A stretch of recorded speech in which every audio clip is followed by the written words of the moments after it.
अंकिता's रेसिपीमध्ये तुमचं खूप खूप स्वागत आहे। मी आज बनवणार आहे मटकी बटाट्याचं कालवण। त्याच्यासाठी मी इथे 2 मध्यम आकाराचे कांदे चिरून घेतले, 4 ते 5 लसणाच्या पाकळ्या, 1 टोमॅटो बारीक करून घेतले आणि इथे मटकी घेतली। मटकी बटाट्याचं कालवण बनवणार आहे याचं रश्शाचं छान। चला तर मग आता कालवण बनवायला सुरुवात करू। आपलं तेल असं छानपैकी गरम झालंय मस्त। आता त्यामध्ये मी जिरं टाकते। जिरं छान असं खुललं का त्यामध्ये लसूण छान असा लाल खरपूस रंग येईपर्यंत फ्राय करायचं। आता बारीक केलेला कांद्याला असा लाल रंग येईपर्यंत फ्राय करत राहायचं। इथे बघू शकता कांदा असा छान बारीक कट करून घेतला, तर त्याला फ्राय करत राहायचं।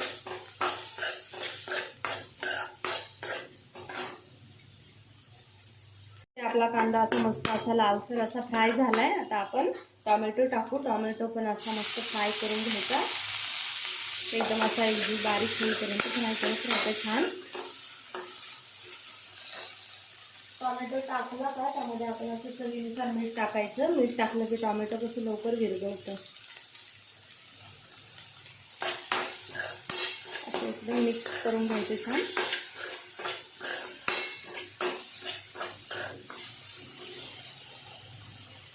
टोमॅटो पण मस्त असं फ्राय झाले। आता आपण त्यामध्ये गरम मसाला ॲड करू। तिखट मिरची,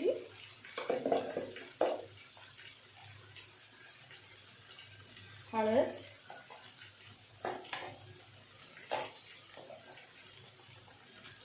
धना पावडर,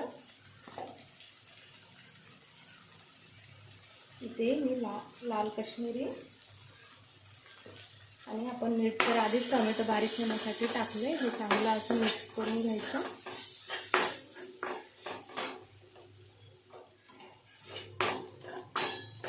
एकदम छान असं मिक्स करून घ्यायचं।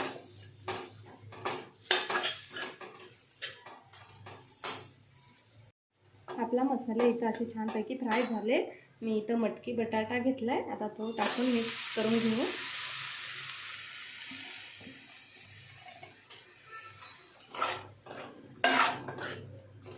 छान असं मिक्स करून घ्यायचं।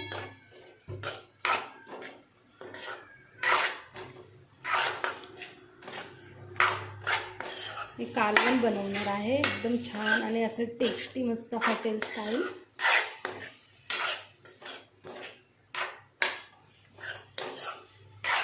इथे असं एकदम छान असं मस्त फ्राय झालेला आहे आपला, मिक्स करून झाले। आता मी इथे एक साईडला पाणी गरम करायला ठेवलंय।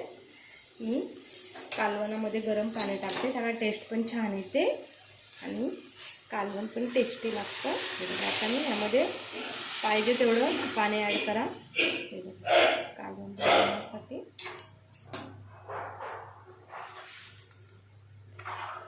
आता याला 7-10 मिनिट असं छान असं उकळी येऊ देऊ, झाकण ठेवा। आता इथे झाकण ठेवते। 10 मिनिटांमध्ये आपली भाजी शिजून अशी तयार होईल आणि गॅस स्लोच ठेवायचा। ते आपलं मटकी बटाट्याचं कालवण असे छानपैकी शिजून तयार आहे। अशी मस्त अशी तरी आले, उकळी आले मस्त। कशी वाटली तुम्हाला रेसिपी नक्की कमेंट करून सांगा। लाईक करा, शेअर करा, सबस्क्राईब करा। धन्यवाद।